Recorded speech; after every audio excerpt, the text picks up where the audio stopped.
Teus olhos, vamos orar. Senhor, nosso Deus, nosso Pai, Senhor, Deus de Israel, Deus dos gentios, adoramos e bendizemos, Senhor, teu santo nome. Só o Senhor é Deus, o Senhor é único, verdadeiro, digno de todo louvor. Estamos aqui, Senhor, em tua presença, Pai, para te adorar, te glorificar, bendizer teu santo nome. Que o Senhor abençoe esse culto, abençoe os louvores, abençoe, Senhor, a palavra que será aqui ministrada, que nós possamos sair daqui, Pai, renovados pela Tua palavra, pela Tua presença, que cada um que esteja aqui e os irmãos que não puderam vir, Senhor, sejam alcançados pelo Teu Espírito, Senhor, que o Senhor abençoe esse momento, Pai, aqui nosso, de cultuar ao Senhor. Assim te pedimos, em nome de Jesus, amém. Convido a igreja a ficar de pé, convido aqui também a equipe de louvor.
A igreja pode se assentar?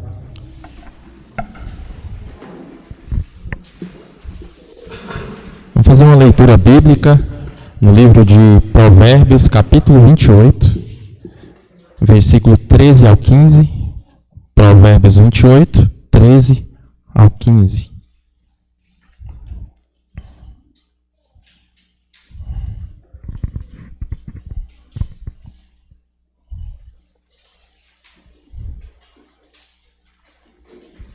Amém? Diz assim a palavra do Senhor.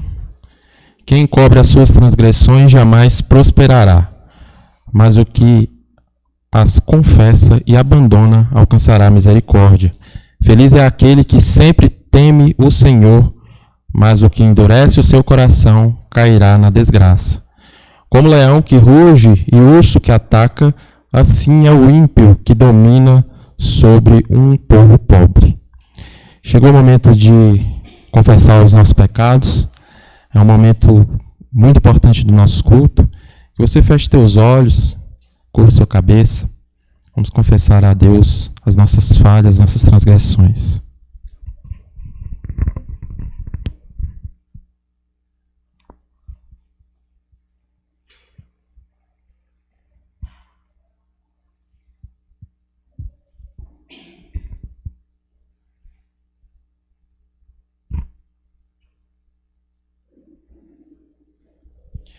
Senhor, meu Deus, meu Pai, Senhor, sabemos que não somos dignos do Senhor, sabemos que pecamos, reconhecemos os nossos pecados, confessamos diante de Ti, Senhor, as nossas transgressões e assim alcançamos misericórdia. A Sua misericórdia nos encobre, a Sua misericórdia nos dá um alento, Pai. Sabemos que o Teu amor e a Tua benignidade nos alcança e nos encobre, Pai.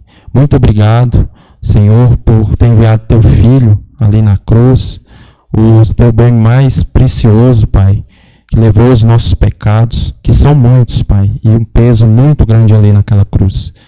Muito obrigado, Senhor, que o Senhor ouve o clamor da Tua igreja, ouve a oração da Tua igreja, Pai. Assim nós te pedimos, em nome de Jesus. Amém. Convido a igreja a abrir a sua Bíblia lá no livro de Salmos. Salmos, capítulo 20, versículo 1 ao versículo 5. Salmos 20, 1 a 5.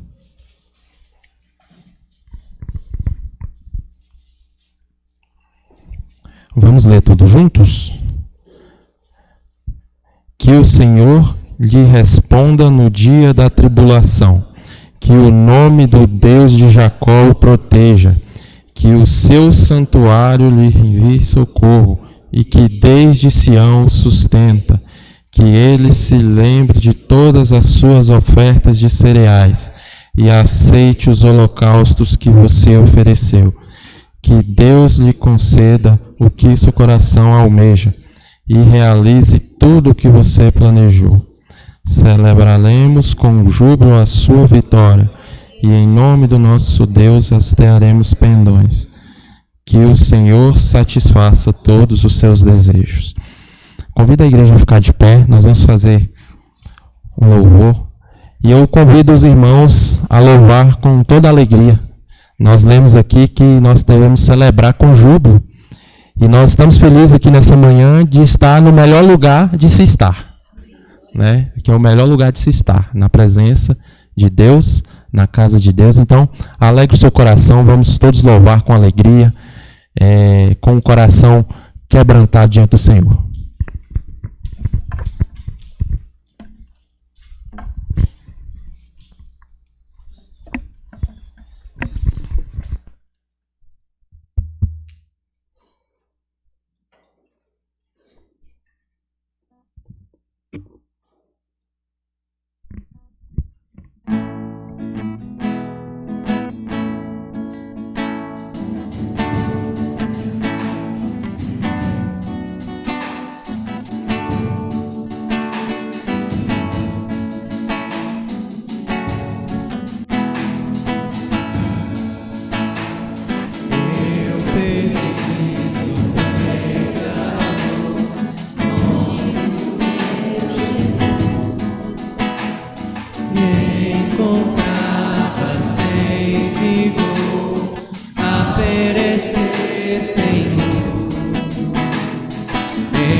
A igreja pode se assentar.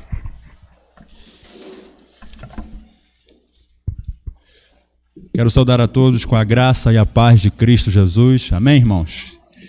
Alegria nós estarmos aqui nesta manhã, dia do Senhor, para cultuar aquele que é digno de glória, de honra e de louvor. Por isso que nós estamos aqui.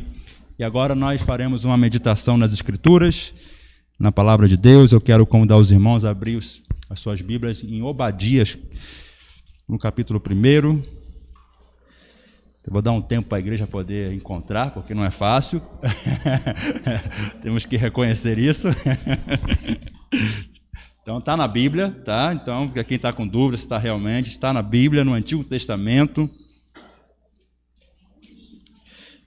Se serve de dica, fica depois de Amós, que também é difícil achar.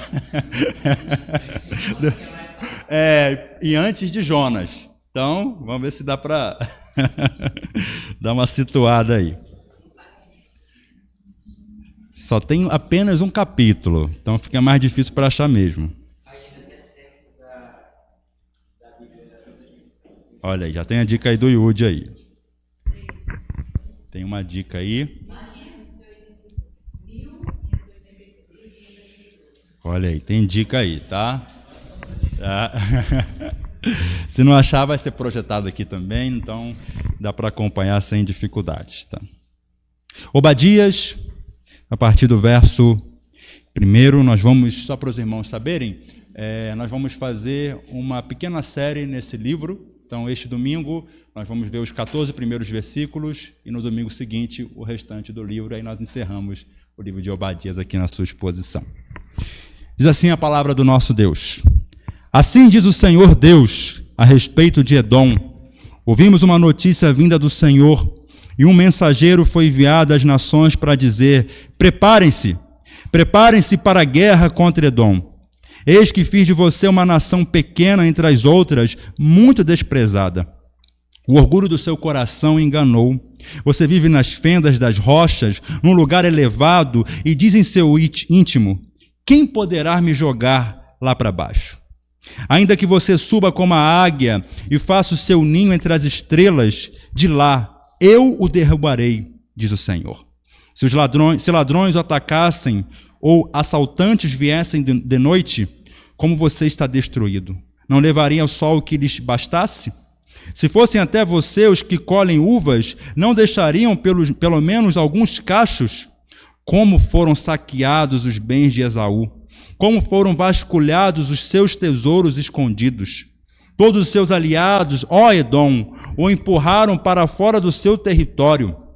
Aqueles que estavam em paz com você o enganaram e prevaleceram contra você. Aqueles que sentam à sua mesa preparam uma armadilha para os seus pés, e não há em Edom entendimento. Naquele dia, diz o Senhor, destruirei os sábios de Edom e o entendimento do monte de Esaú. Os seus valentes, ó Temã, ficarão apavorados, para que do monte de Esaú todos sejam exterminados pela matança. Por causa da violência feita ao seu irmão Jacó, você ficará coberto de vergonha e será exterminado para sempre. No dia em que estranhos levaram os bens de seu irmão Jacó, você estava presente. Quando estrangeiros entraram pelos portões e lançaram sorte sobre Jerusalém, você mesmo era um deles. Você não devia ter olhado com prazer para o dia do seu irmão, o dia da sua calamidade. Você não devia ter se alegrado pelo que aconteceu com os filhos de Judá no dia da sua ruína. Você não devia ter falado de boca cheia no dia da angústia. Você não devia ter entrado pelo portão do meu povo no dia da sua calamidade. Você não devia ter olhado com prazer para o seu mal no dia da sua calamidade. Você não devia ter posto as mãos sobre os seus bens no dia da sua calamidade. Você não devia ter parado nas encruzilhadas para exterminar os que escapassem. Você não devia ter entregado ao inimigo os que escaparam com vida no dia da angústia. Até aqui, vamos orar. Senhor Deus, nós estamos diante dessa palavra. Palavra essa tão poderosa, palavra essa, Senhor, com palavras tão duras, mas que são necessárias aos nossos ouvidos, porque nós precisamos da Tua palavra em toda a Escritura. Tua palavra diz que toda a Escritura é divinamente inspirada por Ti. E nós entendemos que é a palavra do Senhor para nós. Por isso nós pedimos que o Senhor possa abrir os nossos corações, nos dar entendimento e compreensão, para que nós possamos ser edificados e instruídos pelo Teu Santo Espírito. Assim nós oramos, em nome de Jesus. Amém. Quem aqui já teve algum problema com vizinhos? Já tiveram algum momento aí? Alguns, né? Os vizinhos, eles podem ser uma grande bênção nas nossas vidas. Muitas vezes eles são os primeiros a nos socorrer na hora da emergência, não é verdade? Eles tornam-se os nossos amigos e até fazem parte da nossa história. Os vizinhos muitas vezes veem os nossos filhos crescendo, né? Eles estão bem próximos ali da gente. São muitas vezes mais próximos do que os nossos familiares, que em muitos casos moram em outra cidade. Mas também, irmãos, os vizinhos podem ser, como diz o ditado popular, uma verdadeira pedra no sapato. Há o vizinho que é inconveniente, que todo final de semana liga aquele som bem alto, né? Para o bairro inteiro poder ouvir aquela playlist dos anos 80. Tem aquele que faz festa até de madrugada, estaciona na frente da sua garagem, que joga lixo entulho na sua calçada. Tem aquele vizinho que cria confusão em toda a reunião de condomínio. Tem aquele vizinho rabugento que reclama de tudo. Essas situações são desagradáveis, não são? Mas imagine algo muito pior, irmãos. Imagine que uma família seja vítima de um crime. Ela tem a sua casa invadida, os seus bens são saqueados, parte da casa é depredada. Os moradores da família, da casa, têm que sair fugidos. O pai, a mãe, os filhos, e eles procuram um lugar para se esconder. Mas ao invés de encontrar ajuda no vizinho mais próximo ali, esse vizinho aproveita aquela situação difícil, aquela tragédia, ele entra na casa, pega alguns pertences que acabaram sobrando, que os bandidos não levaram, e ainda revela aos criminosos onde estavam escondidos aqueles vizinhos. Que coisa terrível, né? Mas para piorar, esse vizinho, ele é o irmão do chefe daquela família. É um familiar, é um parente de sangue. A história que nós acabamos de ler aqui, ou parte dessa história, ela fala de dois povos, duas nações, os israelitas e os edomitas. E essa relação entre esses dois povos vai além de serem vizinhos.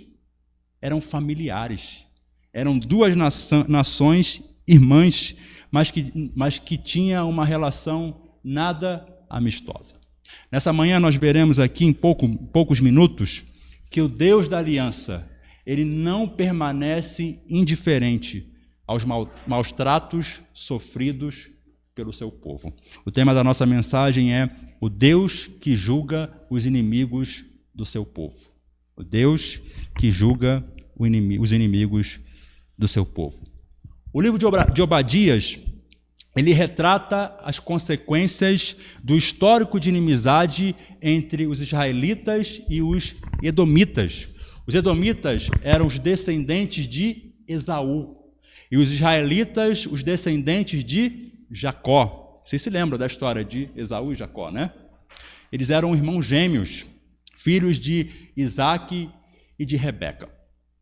E desde o ventre lá de Rebeca, aqueles dois filhos, né, aqueles irmãos gêmeos, eles lutavam entre si. Os irmãos conhecem bem a história. E Rebeca, preocupada com aquela situação, ela pergunta ao Senhor o que era aquilo, né? E lá em Gênesis capítulo 25, no versículo 23, o Senhor responde: 2 nações há no teu ventre, 2 povos nascidos de ti se dividirão, um povo será mais forte que o outro, e o mais velho servirá ao mais moço.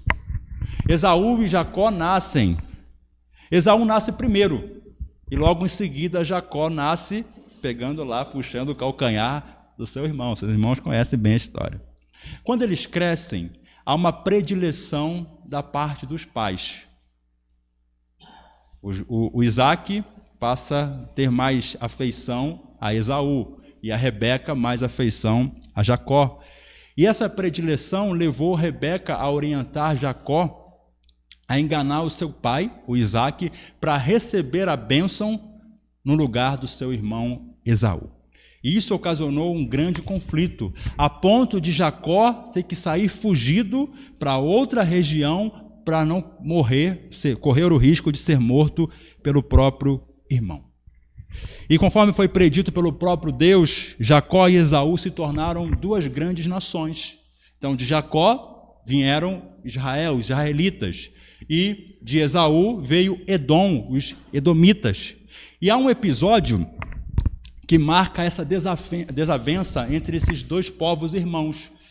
Lá em Números, no capítulo 20, registra o episódio em que o povo de Israel estava caminhando pelo deserto, rumo à terra prometida, e precisava passar pela região de Edom.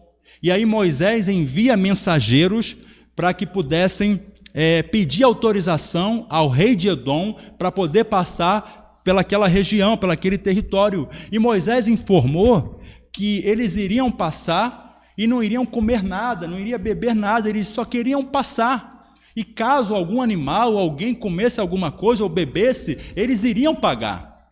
Mas mesmo assim, o rei de Edom não autorizou a passagem de Israel pelaquela região. E eles tiveram que dar uma volta para poder continuar sua jornada. Há um outro episódio, segundo livro das Crônicas, no capítulo 20, em que Edom se alia a outras nações para atacar Judá.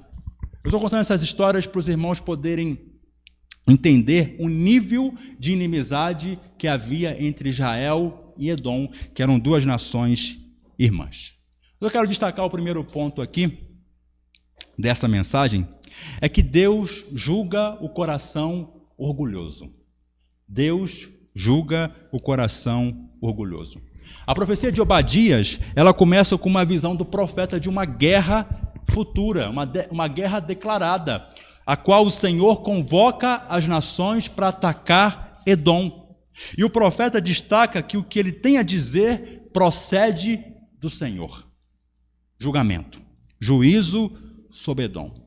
Isso revela, irmãos, que Deus é soberano sobre todas as nações da terra e elas cumprem os decretos do próprio Deus. Agora percebam que o profeta descreve a desolação de Edom como algo consumado. Ele já fala aqui no passado. Ele fala aqui como se algo já tivesse acontecido. Por quê? Porque de fato iria acontecer. Era uma certeza, o próprio Deus já havia dito. Então o profeta anuncia o motivo pelo qual Deus enviará juízo sobre Edom. E o primeiro motivo é que Edom é uma nação orgulhosa. Edom é uma nação orgulhosa. Veja comigo os versos 2 e 3, mais uma vez, do livro de Obadias, que diz assim: Eis que fiz de você uma nação pequena entre as outras, muito desprezada. Versículo 3, o orgulho do seu coração o enganou. Você vive nas fendas das rochas, num lugar elevado, e diz em seu íntimo, quem poderá me jogar lá para baixo? Edom era uma nação localizada numa posição geográfica muito favorável. Eles ficavam nas montanhas de Seir, um lugar elevado, rochoso, e eles tinham uma grande vantagem militar com isso. Era de difícil acesso, era quase como uma fortaleza. E com isso, Edom nutria um sentimento de ser quase intransponível, impenetrável, intransponível. Não teria como acessar, porque eles ficavam no alto, numa região rochosa. Eles tinham uma grande vantagem militar, uma grande vantagem geográfica. E por causa disso, Edom se achava invencível, a ponto de dizer no seu coração, quem poderá me jogar para baixo? Quem poderá me vencer? Uma pergunta que expressa toda a arrogância de uma nação que confiava demasiadamente no seu potencial. E diante desse arrogante questionamento, veja a resposta do Senhor no versículo 4. Ainda que você suba como a águia e faça o seu ninho entre as estrelas, de lá eu o derrubarei, diz o Senhor. Essa pergunta dos edomitas, quem é capaz de me derrubar daqui? Ela gerou uma resposta. A resposta do Senhor, eu sou o Senhor.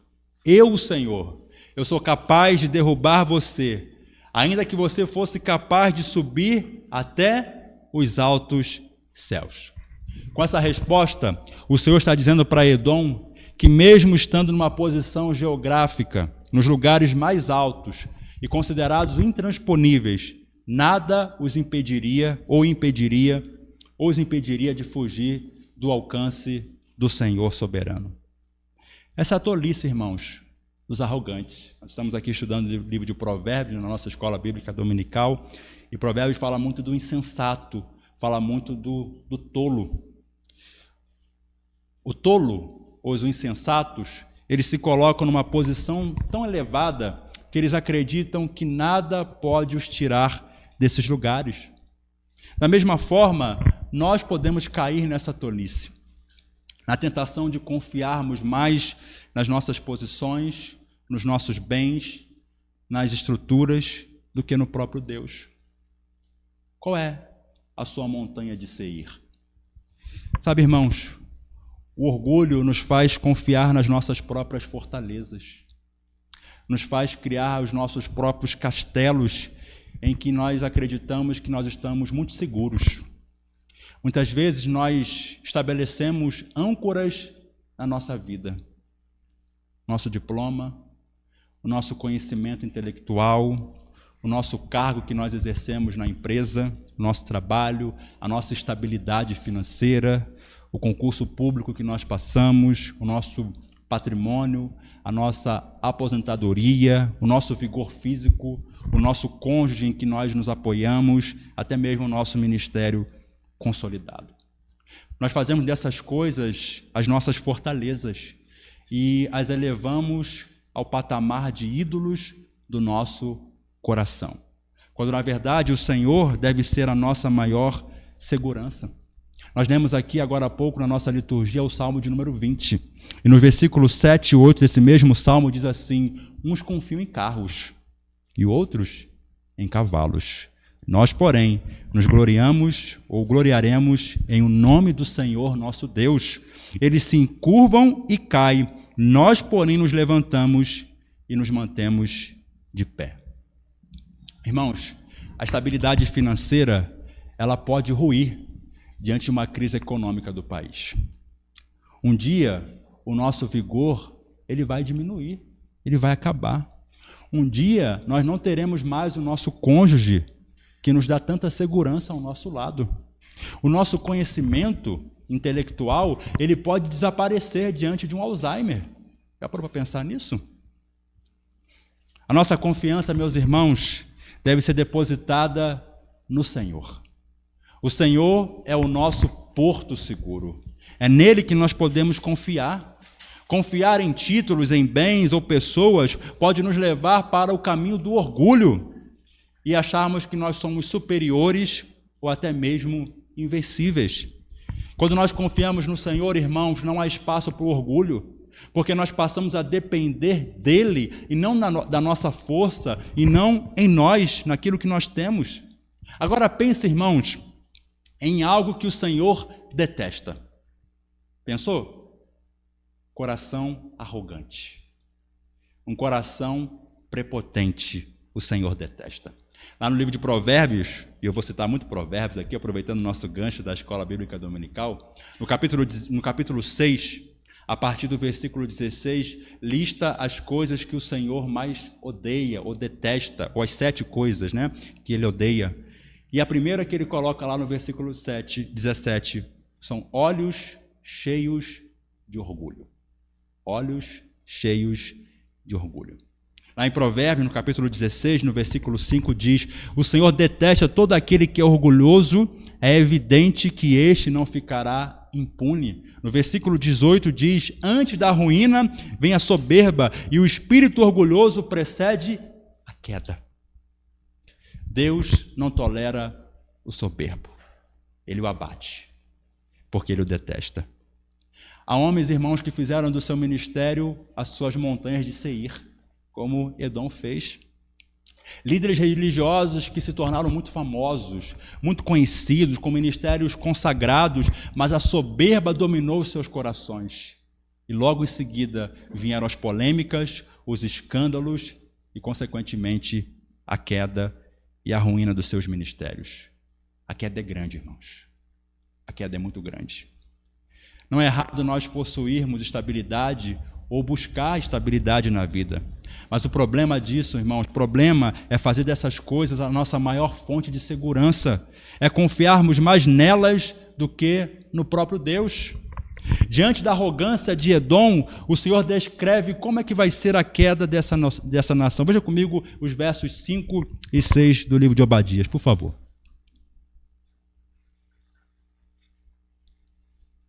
Ele diz assim: se ladrões o atacassem, ou assaltantes viessem de noite, como você está destruído? Não levariam só o que lhes bastasse? Se fossem até você os que colhem uvas, não deixariam pelo menos alguns cachos? Como foram saqueados os bens de Esaú, como foram vasculhados os seus tesouros escondidos. O Senhor está dizendo que levantará nações que são piores do que assaltantes.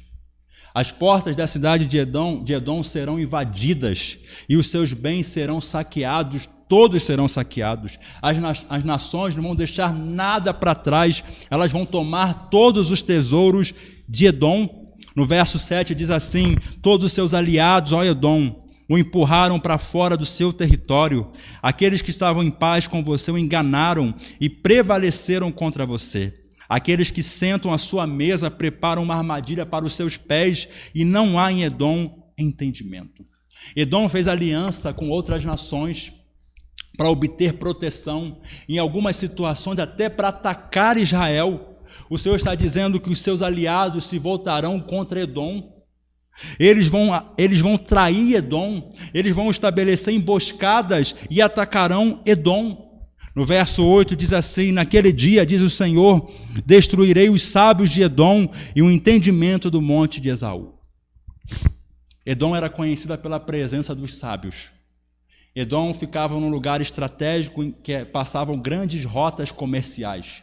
E os edomitas tinham muito contato com outras culturas, com outros conhecimentos de outras nações, e tornava aquela nação muito sábia, com muitos sábios, pessoas com muito conhecimento e cultura. Agora o Senhor promete exterminar os sábios de Edom. Citando mais uma vez aqui Provérbios, diz no capítulo 3, no versículo 5 e 6, diz assim: confie no Senhor de todo o seu coração e não se apoie no seu próprio entendimento. Reconheça o Senhor em todos os seus caminhos e Ele endireitará as suas veredas. Eu gosto muito de um texto também que está lá em Jeremias, no capítulo 9, no versículo 23 e 24, que diz assim: assim diz o Senhor, não se glorie o sábio na sua sabedoria, nem o forte na sua força, nem o rico na sua riqueza. Mas aquele que quiser se gloriar, glorie-se nisso, em me conhecer e saber que eu sou o Senhor. Queridos, percebam que tudo aquilo que Edom confiava foi tirado. A sua posição geográfica, que parecia intransponível, a sua sabedoria, que a tornava conhecida, os seus aliados em quem ela depositava a sua confiança, tudo se esvaiu. Nada pôde impedir o agir do Senhor. É por isso, irmãos, que eu e você, nós não podemos depositar a nossa segurança em coisas que são passageiras. A paz, que desde cedo ensina os seus filhos que o mais importante na vida é ter uma boa profissão, é conquistar a estabilidade financeira, é passar no concurso, é acumular um patrimônio, é alcançar o sucesso.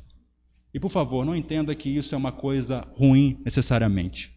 Mas o problema é quando nós passamos a inculcar no coração dos nossos filhos que isso é o mais importante da vida.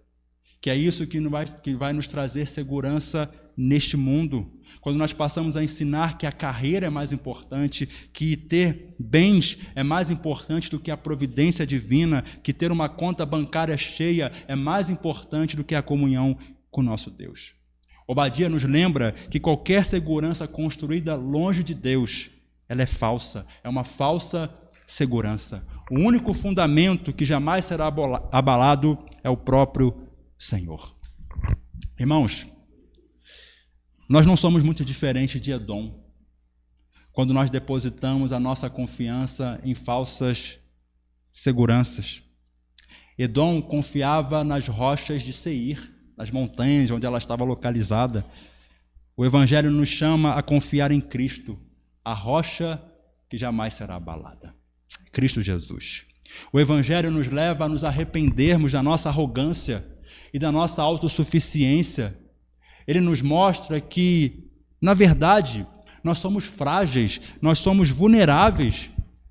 Diferentemente do conhecimento, das estruturas, da força, dos relacionamentos humanos que nós podemos conquistar, que são débeis, são inseguros, a nossa fé em Cristo, aquele que morreu e ressuscitou, nos dá toda a segurança nessa vida. A nossa salvação, ela não pode se esvair, porque ela está segura no Filho de Deus, no Cristo ressurreto, que é a rocha da nossa salvação. Mas em segundo lugar, irmãos, Deus, ele julga o coração orgulhoso, mas ele também julga o coração violento. A segunda parte do trecho que nós lemos nos mostra o segundo motivo pelo qual o Senhor promete exercer juízo sobre Edom. E ele diz aqui, o coração violento. Veja comigo o verso de número 9 desse livro.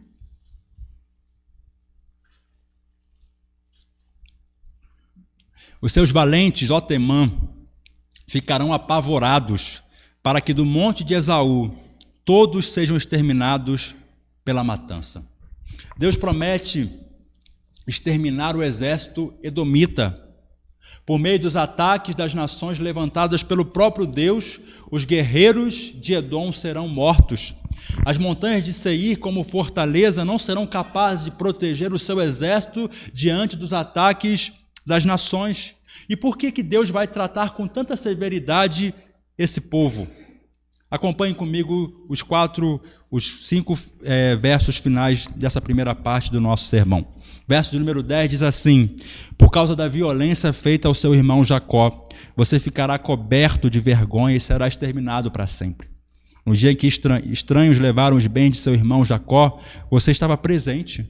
Quando estrangeiros entraram pelos portões e lançaram sorte sobre Jerusalém, você mesmo era um deles. Você não devia ter olhado com prazer para o dia do seu irmão, o dia da sua calamidade. Você não devia ter se alegrado pelo que aconteceu com os filhos de Judá no dia da sua ruína.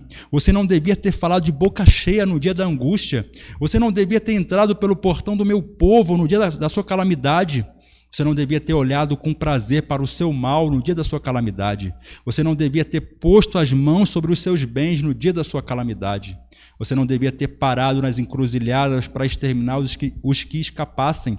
Você não devia ter entregado ao inimigo os que escaparam com vida no dia da angústia. Aqui o profeta faz referência ao episódio da invasão da Babilônia em Judá no ano 586 a.C. Nessa ocasião, as tropas lideradas pelo rei Nabucodonosor invadiram Jerusalém e arrasaram com a cidade. Destruíram o templo e levaram parte dos judeus cativos para a Babilônia. E Edom era vizinho de Judá, fazia fronteira com a parte sul de Judá, ficava próximo ao mar, o Mar Morto. Portanto, Edom presenciou toda aquela invasão. Eles estavam ali bem próximos, eram vizinhos. Quando Edom viu aqueles ataques a Judá, os edomitas se alegraram. Eles se alegraram em ver os babilônios atacando Israel. Eles sentiram prazer com aquilo. Eles sentiram prazer de ver a calamidade dos seus irmãos. E não somente isso. No Salmo de número 137, no versículo 7, revela que os edomitas incentivaram os babilônios, dizendo: arrasai-os, arrasai-os, acabem com eles. Eles se alegraram com aquilo. Os edomitas deveriam ter se lamentado. Eles deveriam ter chorado pela situação dos israelitas. Eles não eram apenas vizinhos, mas os irmãos de Israel. Os seus irmãos estavam sendo massacrados. Era o momento de deixar as diferenças de lado. Queridos, nós vivemos numa cultura que muitas vezes transforma a desgraça do outro em entretenimento. É isso que nós vemos muitas vezes. Nas redes sociais, rapidamente se enche de comentário quando alguém fala uma frase equivocada, quando alguém tem uma atitude inadequada, quando alguém comete uma gafe, ou quando um casal se separa de famosos, quando acontece uma tragédia, quando alguém morre. Tem gente que comemora, tem gente que compartilha, tem gente que faz piadas. As pessoas celebram a queda das outras. Quando alguém de uma outra religião diferente da nossa, ou quando alguém tem um pensamento político diferente do nosso, alguém diz assim: bem feito, tinha que ser pior, já vai tarde. Provérbios capítulo 24, versículo 17 e 18 diz assim: quando o seu inimigo cair, não se alegre, não se regozije no seu coração quando ele tropeçar, para que o Senhor não veja isso e se desagrade e desvie do inimigo a sua ira. Irmãos, nem o fracasso dos nossos piores inimigos deveriam trazer alegria para o nosso coração. Nós deveríamos chorar com aqueles que choram, como diz a palavra. Se um colega seu de trabalho persegue você e ele é demitido, não celebre isso. Ou então não promova a demissão dele, seja o Senhor o seu juiz. A atitude dos edomitas foi ainda pior. Eles não só se alegraram com a calamidade de Jerusalém, incentivaram os babilônios, como também eles aproveitaram aquela situação de calamidade para entrar na cidade, saquear os bens que restaram e ainda entregar os israelitas que escaparam, que fugiram para os babilônios e até mataram alguns deles. Quanta crueldade, irmãos! Quanta maldade! O que piora a situação de Edom era que Edom era o irmão de Israel. E ainda mais, era o irmão mais velho. Edom deveria proteger o seu irmão mais novo. Quando uma criança bate em outra na rua ou na escola, aquela que apanhou diz assim: eu vou chamar meu irmão mais velho. Não é assim que funciona? Geralmente o irmão mais velho ele é maior, né? Ele é mais forte, né? E aí muitas vezes a criança ela arranja confusão se garantindo no irmão que é mais forte. Não é assim que funciona? E o irmão mais velho vai lá para tomar satisfação, né? Que mexeu com o seu irmão mais novo. Edom não fez isso. Edom viu o seu irmão mais novo apanhar e não fez nada. E pior, ajudou a bater mais no seu irmão mais novo. Sabe, irmãos, o Senhor, Ele não é indiferente a tudo isso que acontece. Ele prometeu exercer juízo sobre os edomitas. Quando o Senhor chamou Abraão e estabeleceu uma aliança com ele e com os seus descendentes, o Senhor disse lá em Gênesis capítulo 12, no versículo 3, abençoarei os que te abençoarem e amaldiçoarei os que te amaldiçoarem. O povo de Deus é um povo sofrido neste mundo. Ao longo da história, o povo de Deus tem sido massacrado, tem sido maltratado, tem sido perseguido. Talvez você passe por isso. Talvez você tenha alguma experiência por causa da sua fé. Mas saiba, irmãos, que Deus não é indiferente ao sofrimento do seu povo. O seu Salvador, ele sabe muito bem o que é isso. Ele foi um homem de dores, que sabe o que é padecer.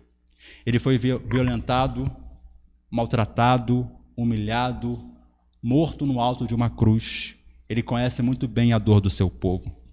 Diferentemente de Edom, nosso irmão mais velho, Jesus, ele não se alegra com o nosso sofrimento.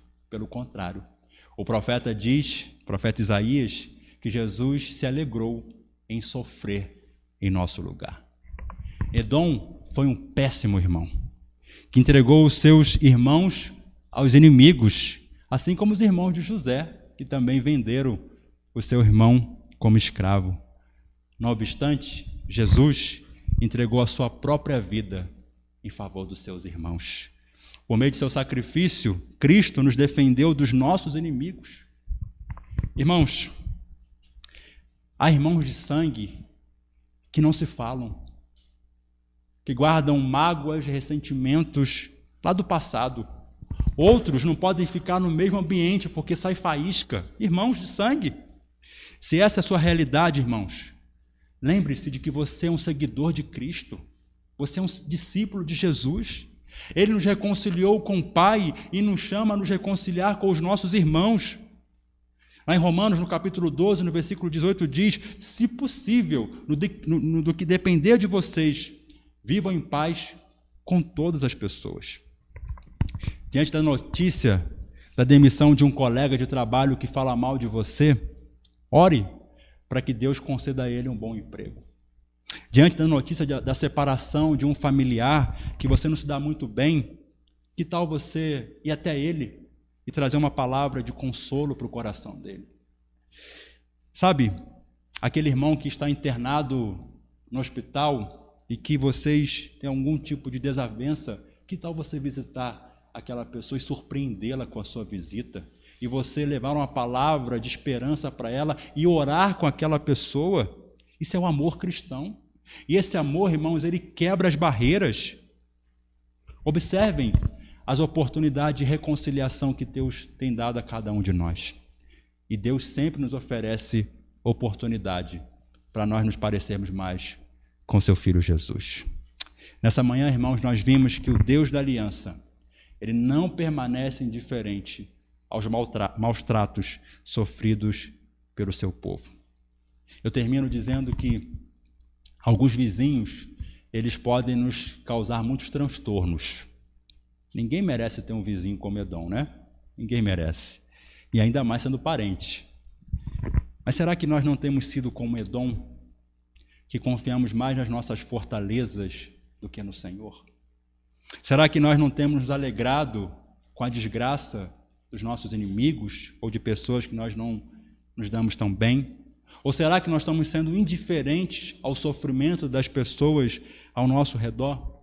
O Evangelho, irmãos, nos revela que, diferentemente de Edom, Jesus, Cristo Jesus, o nosso irmão mais velho, ele contemplou o nosso sofrimento ocasionado pelo pecado, ele se compadeceu, dando a sua vida por nós. Jesus é a figura perfeita do irmão mais velho, o nosso Salvador. Amém? Nós vamos caminhar para o final do nosso culto. Nós vamos entregar os nossos dízimos e ofertas. Há um envelope aí no seu banco. Há um QR Code atrás dos bancos também, se você quiser fazer de forma virtual. E aí você que trouxe de forma física o seu envelope, você pode trazer aqui à frente também.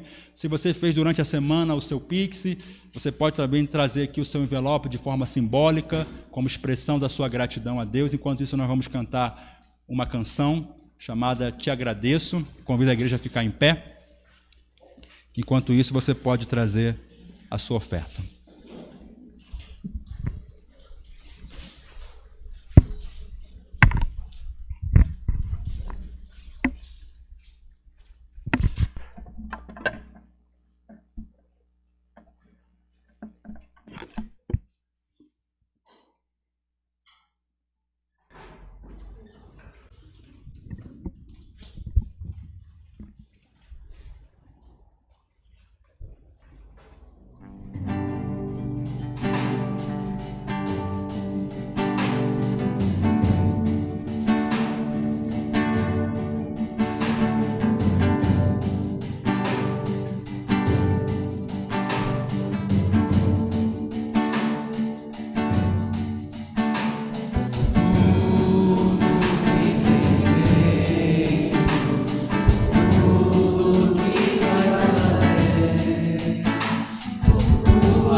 Senhor Deus, nosso Pai bendito, nós somos gratos ao Senhor. Nós temos tantos motivos, Senhor, para agradecer ao Senhor. Primeiramente, nós agradecemos por tão grande salvação. Te agradecemos por Cristo Jesus, o nosso Salvador, o nosso irmão mais velho, que contemplou, Senhor, a nossa miséria, contemplou o nosso estado de calamidade espiritual e não foi indiferente a tudo isso. Pelo contrário, Ele tomou o nosso lugar. Ele morreu a nossa morte, para que hoje nós possamos desfrutar de uma vida plena e abundante na presença do Senhor. Louvamos o Teu santo nome, Senhor. Louvamos o Teu santo nome, Senhor, porque o Senhor tem sido bom para com esta igreja. E prova disso, Senhor, é o Teu povo que de forma generosa e alegre deposita diante do Senhor seus dízimos e ofertas, como expressão, Senhor, do nosso reconhecimento que tudo aquilo que temos, tudo aquilo que somos e o que é e que formos ser algum dia, vem das mãos do Senhor. Obrigado, Senhor, pelo Teu povo aqui presente, Senhor, nesta manhã, que ouviu a Tua palavra, que recebeu a instrução que vem da parte do Senhor. Que nós sejamos, Senhor, fortalecidos no Senhor e na força do Teu poder. Que a Tua palavra, Senhor, possa frutificar nas nossas vidas. Que não sejamos apenas ouvintes, mas que sejamos praticantes, Senhor, e possamos viver debaixo, Senhor, do Teu santo evangelho. Abençoa o Teu povo aqui presente, mais uma semana que inicia hoje. Abençoa os nossos irmãos que estão viajando nesse tempo de férias. Continue guardando cada um deles na estrada, onde eles estiverem. Que a mão do Senhor os acompanhe e os guarde de todo o mal. Abençoa o Teu povo aqui, Senhor, na nossa vida comum, na nossa vida ordinária. Nós queremos glorificar o Senhor onde o Senhor nos tem colocado, nas atividades mais simples dessa vida. Que o Teu nome seja santificado por meio de nós. E assim, Deus, nos despeça debaixo da Tua graça e do Teu santo cuidado, em nome de Cristo Jesus. Amém. Recebam a bênção, meus irmãos. E agora, povo eleito do Senhor, que a graça do nosso Senhor e Salvador Jesus Cristo, o grande amor de Deus, o nosso eterno Pai, que a comunhão e a consolação do Espírito Santo repousem sobre vós, povo da aliança, e com todo o povo de Deus espalhado na face da terra, não somente hoje, mas para todos sempre. Amém.